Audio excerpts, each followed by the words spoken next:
آج دوستو ہم ڈاکٹر شمیم الحق صاحب سے معدہ اور دماغ کے بارے میں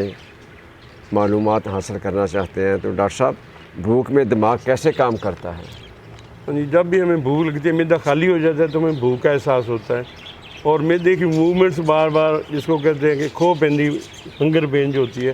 اس کے سگنل دماغ کو جاتے ہیں کہ معدہ خالی ہے، اس کو خوراک کی ضرورت ہے۔ پھر دماغ وہ انسان کو احساس دلاتا ہے کہ کہیں خوراک تلاش کرے، اپنی ضرورت کے مطابق خوراک کا ٹائم کیا ہے۔ تو جب تک خوراک نہیں انسان کھاتا، بار بار وہ دماغ احساس دلاتا رہتا ہے کہ خوراک کی ضرورت ہے۔ ڈاکٹر صاحب، معدہ کی رطوبتیں کیسے کام کرتی ہیں؟ ہاں، معدے کی رطوبتیں بھی زیادہ دماغ ہی کنٹرول کرتا ہے۔ دماغ سے نروز آتی ہیں، جیسے دماغ کے ساتھ کنیکشن ہوتا ہے، واگس نرو ایک ہوتی ہے، اس کے ذریعے ہی معدے کی جو رطوبتیں پیدا ہوتی ہیں جو ہماری خوراک کو ہضم کرتی ہیں، اس کا بھی دماغ انوالو ہونا ضروری ہے اس کے لیے۔ سکنات میں دماغ کا اول کردار کیا ہے؟ ہاں، جو معدے کی موومنٹ ہے، ایک تو خوراک کو مکس کرتا ہے، پانی پیتے ہیں، چائے پیتے ہیں، کھانا کھاتے ہیں، مختلف پھل کھاتے ہیں، تو معدے میں جا کے مکس ہوتا ہے سارا کچھ، اور معدہ ان کو بار بار گھماتا ہے، ان کو بار بار تک مکس اپ کرتا ہے،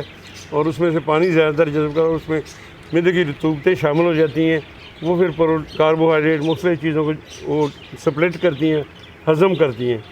اور اگلی موومنٹ ہوتی ہے کہ معدہ جب یہ 3-4 گھنٹے خوراک رہتی ہے معدے میں، پھر وہ معدہ اس کو کمپیل کر پش کرتا ہے،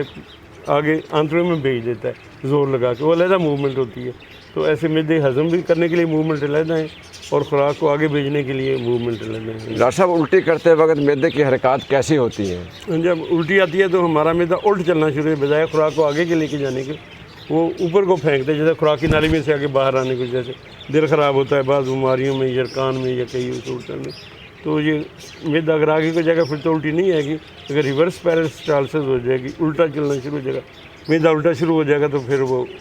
چیزیں نکل بھی سکتی ہیں، آدھی نکل سکتی ہیں، بعض کا صرف دل ہی خراب ہوتا ہے۔ تو اگر زیادہ کھانے سے معدے کی حرکات میں کیا فرق پڑتا ہے؟ یہ رک جاتی ہیں؟ اگر معدے آپ ضرور سے زیادہ کھا لیں اور وہ معدہ اتنا ٹائٹ ہو جائے، دماغ ان کو آرڈر بھی کرے گا کہ وہ موومنٹ ہوگی تو معدہ ہضم کرے گا، اس میں رطوبتیں شامل ہیں، لیکن اگر زیادہ ٹائٹ ہو جائے گا تو موومنٹ اس کو کر نہیں سکے گا، اس لیے اسپیس ضروری ہے۔ اس لیے کہتے ہیں کہ بھوک رکھ کے تھوڑا سا کھانا چاہیے، تاکہ معدہ موومنٹ کرے گا تو کھانا ہضم کرے گا، ورنہ پھر الٹی جیسے افارہ ہو جاتا ہے، بد ہضمی ہو جائے زیادہ کھانے سے۔ اچھا ڈاکٹر صاحب، کیا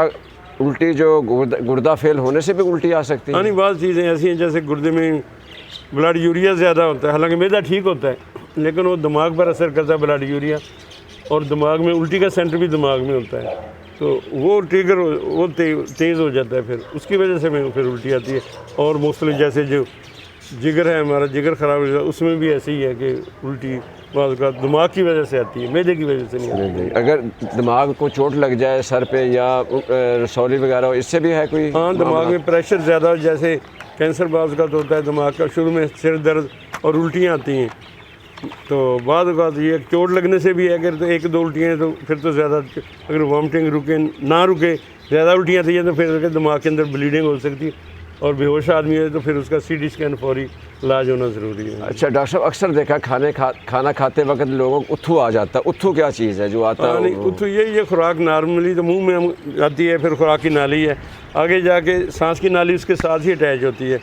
تو بعض اوقات غلطی سے یا توجہ نہ ہو تو خوراک کی نالی کی بجائے سانس کی نالی کی طرف خوراک چلی جاتی ہے، وہ جب ٹچ کرتی ہے تو اللہ نے بڑا سینسٹیو سسٹم بنایا، کیونکہ سانس کی نالی میں خوراک کی تو بندہ مر بھی سکتا ہے، تو اس لیے وہ آگے سے وہ نالی جو اتھو آتا ہے تاکہ خوراک واپس نکل جائے، سانس کی نالی میں نہ جائے، تو اس لیے اولڈ ایج میں بھی ہوتا ہے، پٹھے کمزور ہو جاتے ہیں، خوراک جو ہے وہ ٹائٹ نالی، خوراک کی نالی کی بجائے دوسری طرف چلی جاتی ہے، تو بڑھاپے میں بھی ذرا رک کے ٹھہر کے کھانا چاہیے۔ ڈاکٹر صاحب، بڑی مہربانی، آپ نے بڑا مفید مشورے دیے، اللہ تعالیٰ آپ کو صحت دے اور یہ سلسلہ اسی طرح جاری و ساری رکھے۔ تھینک یو سر، اللہ حافظ۔